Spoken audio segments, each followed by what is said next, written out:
이웃을 위한 이웃.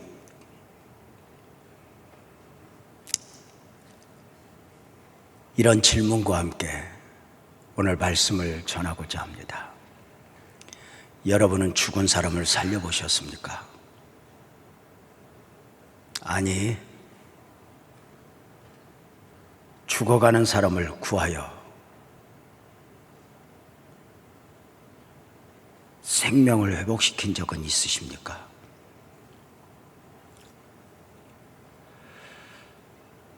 죽은 자를 살렸다.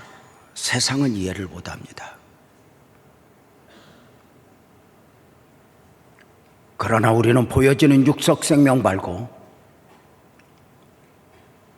죽어도 죽지 않는 생명, 영원히 죽지 않는 영적 생명이 있음을 믿고 있죠. 한 할아버지가 급하게 택시를 타셨습니다. 그날따라 유난히 차가 많아 길이 막히고 시간이 늦어지자 할아버지는 안절부절입니다. 택시 운전수가 할아버지를 보면서 묻습니다. 할아버지, 어딜 가시는데 그렇게 마음이 조급하세요? 요양원에 우리 할멈이 있는데 저녁 식사 시간이 다 되어가네. 택시 운전수가 묻습니다. 할아버지, 할머니가 할아버지 안 계시면 식사를 못 하시나 봐요. 아니, 우리 할멈은 정신이 없어. 아무것도 몰라. 할아버지, 왜 그런데 그렇게 시간 맞춰 할머니에게 가시려고 해요? 할머니가 아무것도 모른다며요. 할아버지 대답합니다. 할멈은 몰라도 내가 할멈을 알잖아. 할멈은 무엇이 필요한지 모르는데 그 할멈에게 무엇이 필요한지 내가 알잖아. 그 할멈 곁에 내가 있어줘야 해. 이것이 목회이고 이것이 선교이고 이것이 전도이고 이것의 삶의 이야기가 아니겠습니까? 복음은 환영하는 사람들에게 환영을 받으며 전해지는 것이 아닙니다. 복음은 나는 필요 없어 거절하는 사람들에게, 아니, 당신에게는 복음이 있어야 합니다. 절대 필요를 전하는 것입니다.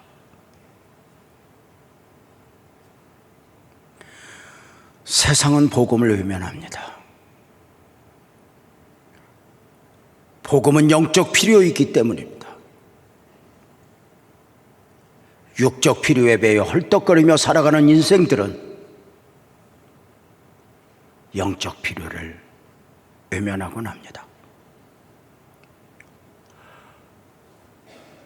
오늘 함께 읽은 본문의 내용은 우리들이 잘 알고 있는 선한 사마리아 사람 이야기입니다.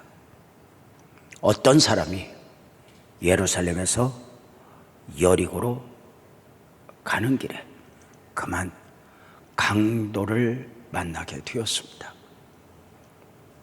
강도는 이 나그네를 가진 모든 것을 빼앗았을 뿐만 아니라 행여 죽이기로 작정했는지 거의 죽을 만큼 두드려 베었고, 그리고 옷을 다 벗긴 가운데 죽어가도록 방치하고 강도는 떠나가고 말았습니다.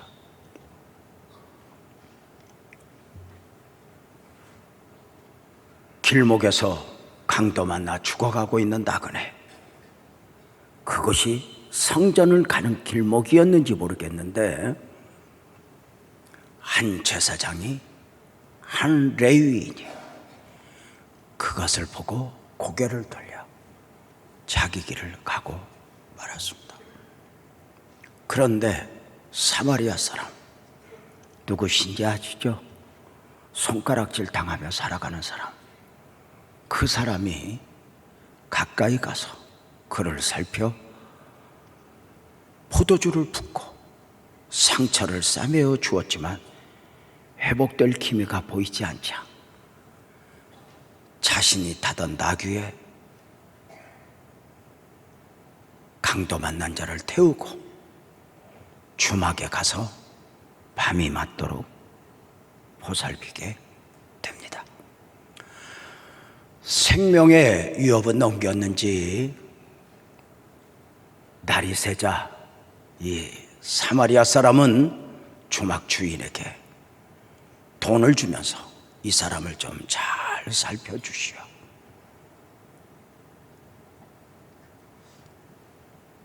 혹시 돈이 더 들 수 있지만 제가 돌아오는 길에 들릴 터이니 돈이 더 들면 그때 말씀하시면 드리겠습니다. 이 이야기입니다.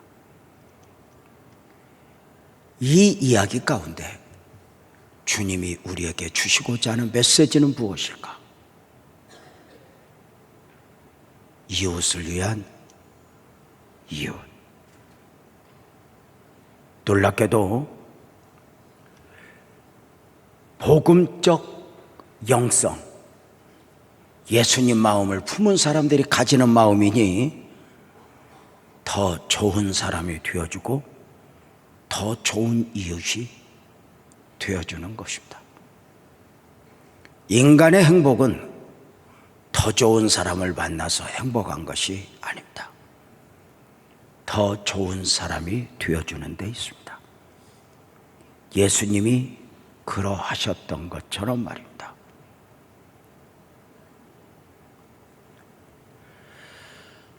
더 좋은 이웃이 되어줘라. 이 말씀을 묵상하면서 갑자기 이런 생각이 들었습니다. 어쩌면 강도를 만난 사람은 특별한 사람이 아니라 이 땅을 살아가는 모든 사람들이 자신도 모르게 강도를 당한 사람일 수 있다고 말입니다. 자기 영혼을 빼앗기고 행복을 빼앗기고 삶을 빼앗기고 삶의 목적을 빼앗긴 사람들. 그래 우선은 사는 것 같지만 어느 순간 나는 누구인가? 나는 누구여야 하는가? 나는 무엇으로 사는 사람이어야 하는가? 흔들려버린 사람들. 특별히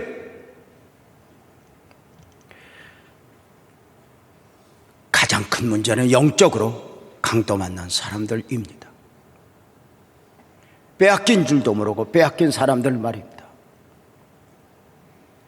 오늘 본문을 37절까지 읽었는데 38절부터 보면 마르다 마리아 이야기가 나옵니다.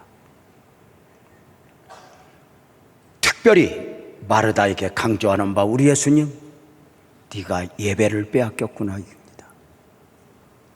은혜를 빼앗겼구나 입니다.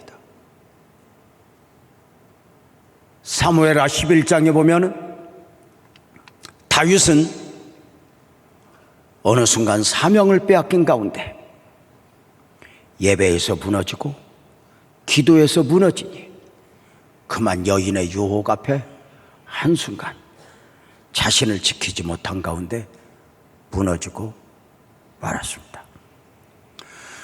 가룟 유다가 예수님을 팔았습니다. 가룟 유다는 자신의 판단, 자신의 욕심에 의해서 예수님을 판 것 같지만 요한복음 13장 2절은 마귀가 가룟 유다의 마음에 예습하려는 생각을 넣어주었다고 말입니다. 가룟 유다는 자신이 아니었습니다. 마태복음 16장에 보면은 주님 십자가의 길 앞에서 베드로가 말립니다. 주여 그리마옵소서. 이때 예수님 단호합니다. 사탄아 내 뒤로 물러가라.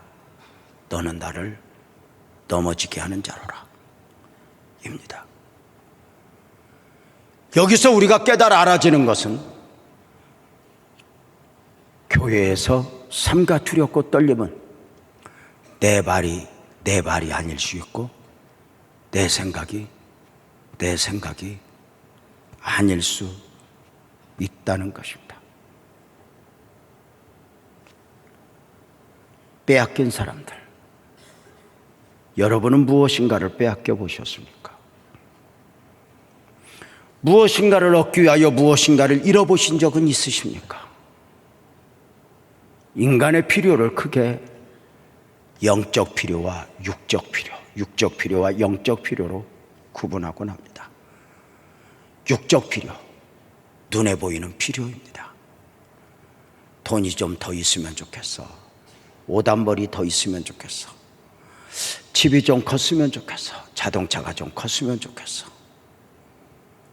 이런 육적 필요의 특징은 가지지 못했을 때는 이것만 하지만 정작 가지고 나면 얼마 지나지 않아 이까짓 것 하게 되는 것입니다. 그래서 우선의 필요를 채우는 것이 해답이 아님을 우리는 어느 순간 살면서 배우는 것입니다. 돈이 부족하여 가난할 때는 돈만 좀 더 있으면 아무 걱정 없을 것 같고, 자격증 하나 없을 때는 자격증만 있으면 하지만 어느 순간 그것이 아닐 수 있다는 것을 우리는 삶을 통해 배우는 것입니다. 육적 필요를 완벽하게 채울 수 있는 사람은 없습니다. 오늘 2부 예배 마치고 가는데 집사님 한 분이 몸 좀 어때요? 목사님 다 회복됐는데 2%가 남았어요. 더 회복 안 될 거요. 목사님 왜요? 그 2%에는 주님을 채우세요. 그랬더니 아멘 하고 가십니다. 오랜 날 시간 지나고 보면 넘침이 다 축복이 아니고 부족이 다 부족이 아니라는 사실 또한 우리는 알게 됩니다. 그래서 어느 순간 영적 필요를 마음에 품어봅니다. 영적 필요는 눈에 보이지 않는 필요입니다. 미루어도 없어도 될 것 같습니다. 그러나 영적 필요는 절대적인 것입니다. 영적 필요의 특징은 소유한 뒤에야 그 가치를 알게 됩니다. 예수를 믿어야 할 이유를 언제 알아요? 예수를 믿고 나서 알아요. 내가 죄 가운데 있었다는 걸 언제 알아요? 용서를 받은 후에 알아요. 내가 사망 가운데 있었다는 걸 언제 알아요? 생명을 얻은 뒤에 알아요. 천국과 지옥이 있다는 것을 언제 알아요? 천국 백성이 되면서 알아요.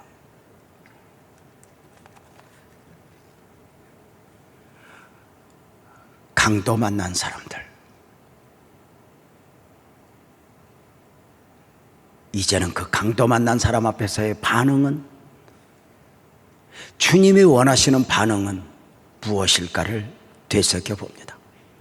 주님은 강도 만난 사람 이야기를 하면서 세 사람을 이야기합니다. 어떤 반응을 보였는가?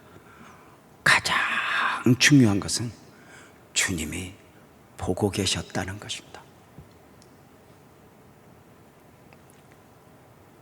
주님이 보고 계셨다. 이런 말이 있죠. 믿음은 반응이다. 물론 더 좋은 환경을 원하는 것이 우리네 삶의 바람이지만, 참 믿음은 더 좋은 환경도 중요하지만 그곳이 사자굴 앞이든 풀무 앞이든 나는 어떤 반응을 보이는 사람인가입니다. 좋을 때만이 아닙니다. 이렇게 말씀을 드리잖아요. 나를 힘들게 하는 사람 앞에서, 나를 억울하게 하는 사람 앞에서, 내 마음에 들지 않는 결정 앞에서 표현되어지는 것이 인격이고 신앙이라고 말입니다. 이렇게 말하죠. 당신의 신앙적 삶 속에 유난히 교회의 문제가 보이고 목사의 허물이 많이 보이는 것은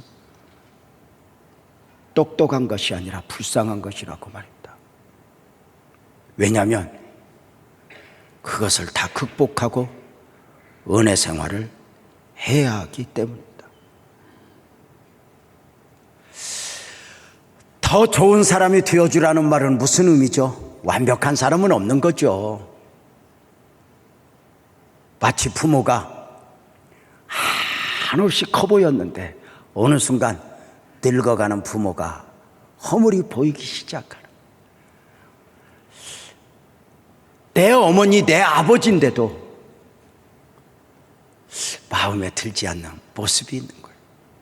아마도 저도 나이를 먹나 봐요. 우리 애들이 별로 안 좋아하는 걸 보면. 이제 우리 교회가 다음 세대를 준비하면서 마무리를 잘 하고 싶은 게 저입니다. 두렵고 떨림이에요. 잘하고 싶고 잘하고 싶은 만큼 한계 앞에 서는 거예요. 내가 이것밖에 안 되는구나 하고, 때로는 욕심 앞에서 이건 내가 아닌데 싶기도 하고, 혹시라도 앞으로 저의 허물이 많이 보이거든 우리 목사님도 어쩔 수 없어 이렇게 여기신 가운데 불쌍히 여기시고 아마도 정띠라고 하는 것보다 그러고 품어주시면 좋겠습니다. 여러분, 믿음은 반응이다. 주님이 주목하시는 가운데 한 강도 만난 사람을 두고 어떤 사람이 지나가는가 주님이 보셨습니다. 누가복음 10장 31절 32절에 보면은 마침 한 제사장이 그 길로 내려가다가 그를 보고 피하여 지나가고, 또 이와 같이 한 레위인도 그곳에 이르러 그를 보고 피하여 지나갔다. 여기서 저는 주목하고 싶은 단어가 한 제사장, 한 레위인입니다. 자, 이런 생각을 해봅니다. 강도 만나 죽어가는 사람들을 지나친 사람 중에 이 제사장과 레위인만 있었을까? 아니요, 많은 사람들이 지나갔어요. 많은 사람들이 외면했어요.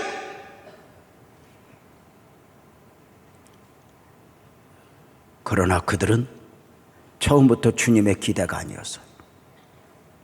아니, 제사장 또한 마찬가지예요. 제사장이 수십 수백 명이에요. 그런데 다른 제사장은 지나가지 않았을까? 다른 레위인은 지나가지 않았을까? 어쩌면 제사장은 오늘날로 말하면 목사요 장로이라면, 레위인은 오늘날 어쩌면 집사요 성도일 수 있을 거예요. 그런데 다른 제사장, 다른 레위인이 지나가도 주님은 문제 삼지 않았어요. 그러나 한 제사장, 한 레위인, 그들이 문제가 되는 것은 무엇이었을까요? 그들은 주님의 기대였기 때문이에요.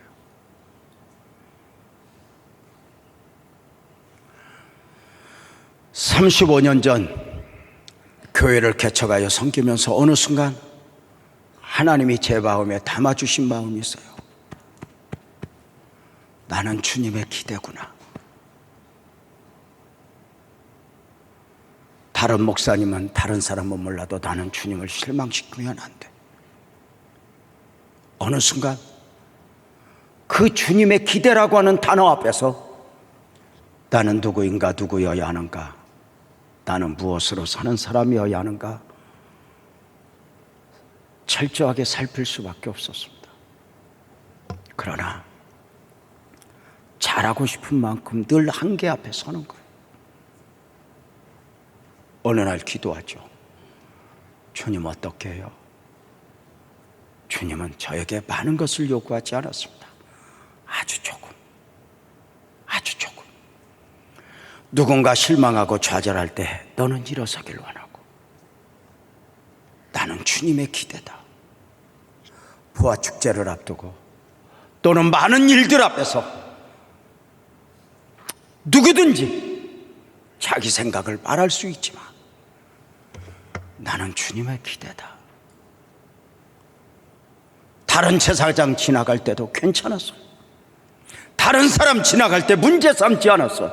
그러나 한 제사장, 한 레위인, 너는 그러면 안 돼. 너만은 내 마음을 읽어야 돼. 그런 거 있잖아요. 할멈은 나를 몰라도 내가 할멈을 알잖아. 할멈은 내가 없어도 되지만 나는 그 할멈에게 내가 있어야 되거든. 나는 주님의 기대고 있는가? 오늘 이 선한 사마리아 사람 이야기 가운데 주님이 우리에게 주시고자 하는 메시지의 가장 큰 핵심은 나는 주님의 기대여야 한다. 나는 믿음 없어요. 나는 교회 다닌 지 얼마 되지 않았어요. 나는 가난해요. 나 먹고 살기도 힘들어요. 맞아, 다 인정해.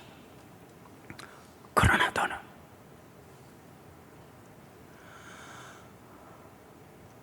기대잖아요. 한때 그 청소년들이 그냥 바지를 길게 입고 온 바닥을 쓸고 다닌 적이 있어요. 무슨 유행도 그런 유행이 있나 몰라. 우리 애들도 길게 해서 온 동네를 쓸고 다녀. 딸, 바지 좀 걷지? 보는 데서 걷고 엘리베이터 타자마자 내려요. 어느 날 또 그 일로 부딪혀요. 딸, 바지 좀 걷어. 아빠 다 이러고 살아. 제가 이렇게 말했어요. 맞아, 다 그러고 사는 거 알아. 그런데 너는 아빠 딸이잖아. 제가 눈물이 그렁그렁하면서 이야기하니까 아빠 울지 마. 알았어. 그리고 접더니 그년이 가서 또 내려. 여러분, 나는 주님의 같은 자식을 키워도 어느 한 자식은 나는 엄마 아빠 속썩이면 안 돼, 이런 자식이 있고, 어떤 자식은 아주 타고난 자식이 있어요. 아주 속썩이기로 작정을 하고 아주 며칠 몇 달만 잠잠하면 지가 아닌 것처럼. 여러분 어때요? 주님이 마지막 때를 말씀하시면서 주신 말씀이 있죠. 마태복음 25장 35절 36절이죠.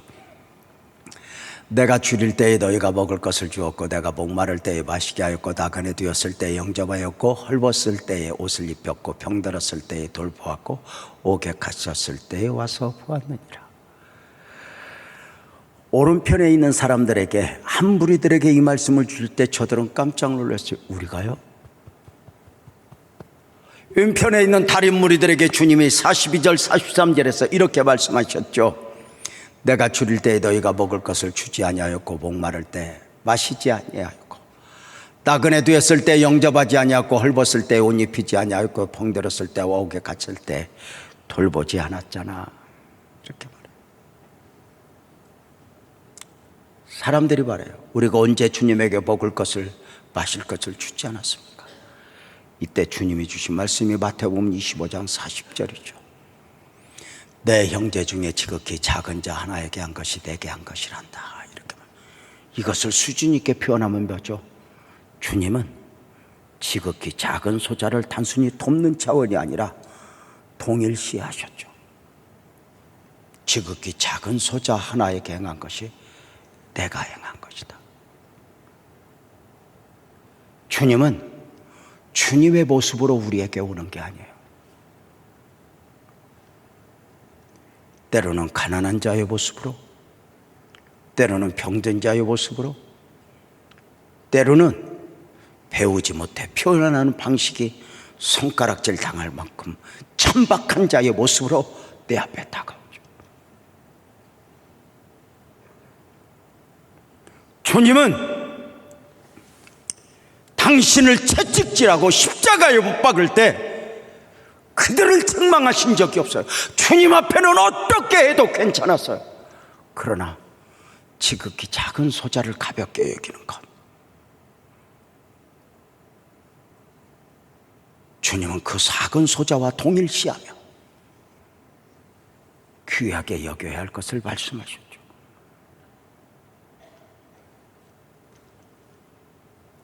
이번에 미국에 가서 선교 대회에 함께 하는 동안 함께 울고 말씀 안에서 함께 감격하며 복된 시간들을 나누었죠. 저녁 9시 반 정도에 마치면 그 받은 은혜로 잠을 이루지 못한 선교사들이 제 숙소에 모여들어요. 그곳에서 또 나눔을 가지면서 함께 울고 이야기를 해요. 11시가 넘고 12시가 넘기까지 그들이 가장 많이 하는 말, 목사님, 우리 있는 곳에 와주세요. 파라과이, 브라질, 쿠바, 동유럽, 북유럽, 저 아프리카, 남태평양, 목사님 와주세요. 와주세요. 외면할 수가 없어요. 그 중에 파푸아 뉴기니 선교사님이 함께 나눔을 갖는 중에 한 선교사님이 상담을 하면서, 목사님, 제가 지방간으로 건강이 안 좋아요. 그랬더니 파푸아 뉴기니 선교사님이 조용한 말로 읍절이네요. 우리 동네 오면 지방간 없는데 왜? 먹을 것이 너무 많이 부족하니까.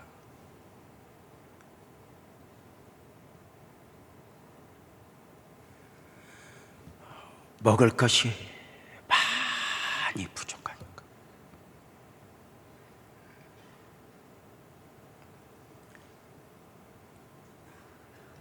그곳에 저를 꼭 와달라고 그래서 위임 목사 보내기로 했습니다.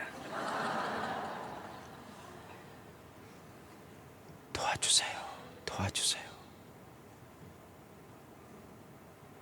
저는 여러분에게 부탁을 드립니다. 가난할 수 있고 병들 수 있지만 나는 도움이 필요해. 도움이 필요해. 평생에 매여 살지 말고, 가난할 수 있고 병들 수 있지만 나는 돕는 자야야. 예수님 마음으로 사실 수 있기를 바랍니다. 도움을 기다리려고 하거든 사람을 보지 말고 주님을 보십시오.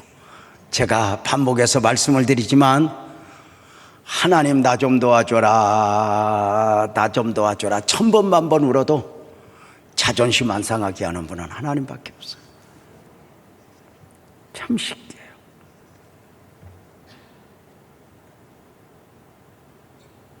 그런데 사람에게 도움을 구하면 여기가 싫어요. 그래서 시편 기자는 내가 산을 향하여 눈이라 들리라 나의 도움이 어디서 올고 호소하죠. 결국은 주님밖에 없죠.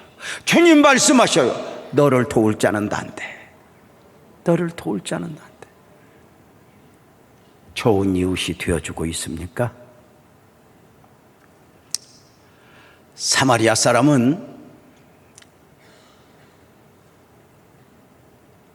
강도 만난 자, 그 사람이 누구인가는 아무 상관없습니다. 그는 내 도움이 필요한 사람입니다. 시간으로, 정성으로, 물질로 헌신합니다. 이게 쉽지 않죠. 이번에 LA에서 선교대회 할 때 선교사님들이 약 600명 모였습니다. 각지에서 그 나라만의 깃발을 들고 입장하는 모습은 장관이었죠. 그 모임이 어떻게 이렇게 시작될 수 있었는가 이야기합니다. 경비가 우리 돈으로 한 8억이 들었습니다. 선교사님들 왕복, 항공료, 미국 체제비, 체류비, 뭐 여러 가지 과정. 바닥에서 하나님 앞에 기도하는 가운데 영어권 예배드리는 한 형제가, 목사님 제가 헌신하겠습니다. 제가 결혼하면 집을 살려고 모아놓은 돈이 있는데 50만 불이 있습니다. 도네이션 하겠습니다. 우리 돈으로 약 6억입니다. 집 없어도 돼요. 여러분, 돈은 쓰기 위해서 버는 거 알죠? 이때 아니면 이 돈 못 써요. 탁 떼놓으니까 감동을 받고 영어권 친구들이 너도 나도 만불 하면서 70만 불이 모였습니다. 그래서 선교사님들을 다 섬길 수 있었습니다. 개인적으로도 하나님 우리에게도 이런 기회를 주세요 하고 기도하곤 했는데요. 어떠세요? 그 기회가 늘 있는 건 아니잖아요. 선교사님들 수백 명을 한 분 한 분 뵙는 중에 어느 한 선교사님이 눈에 들어왔어요. 몰라요, 그분이 누군지. 근데 돕고 싶어요. 그런데 옆에 손님하고 있어. 잠깐 미루며 식사하고 내가 저분을 만나야지 하고 식사하고 난 뒤에 찾았는데 없어요. 마음에 너무 안타까워. 사랑하는 여러분, 나는 누구인가, 누구여야 하는가? 선한 사마리아 사람 이야기와 더불어 누가복음 10장 36절에 주님이 질문을 합니다. 누가 강도 맞는 자의 이웃이 되겠느냐? 질문과 함께 37절에서 이렇게 말씀하십니다. 가서 너도 이와 같이 해라.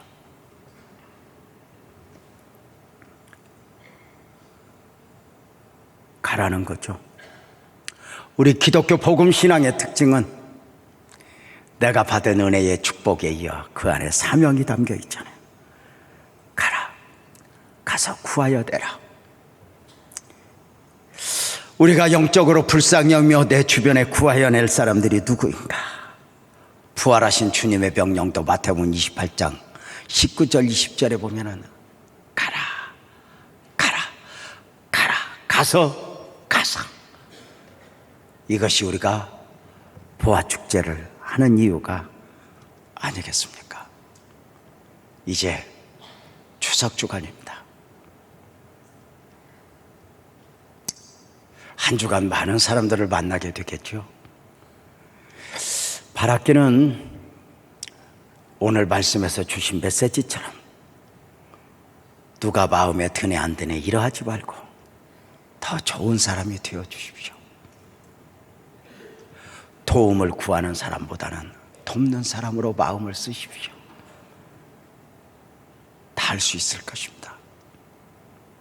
특별히 내 눈에 약한 사람들이 보이거든. 어쩌면 그 얼굴에서 주님을 보십시오.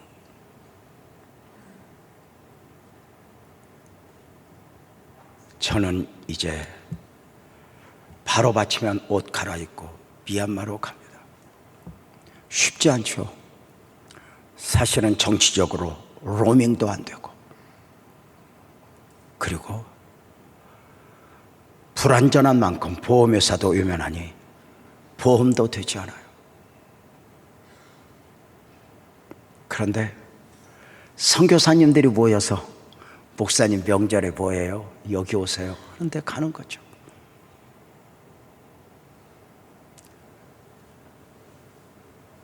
주님의 마음을 갖고. 가을바람이 불어와요. 나무들이 열매를 맺네요. 시편 1편 3절에 보면 우리 복음적 그리스도인은 복을 만들어내야 되는데 시절을 따라, 시절을 쫓아 철을 따라 열매를 맺으래요. 모든 상황 속에서 주님이 원하는 열매를 맺고자 하는 마음으로 오늘 또 한 주간을 설계합시다. 사랑으로, 순종으로, 사명으로. 주님이 이렇게 말씀하심이 아닐까? 그가 나다. 그가 나다. 나는 너를 원한다. 이 주님의 마음을 품고 우리 함께 자리에서 일어나서 찬송합시다.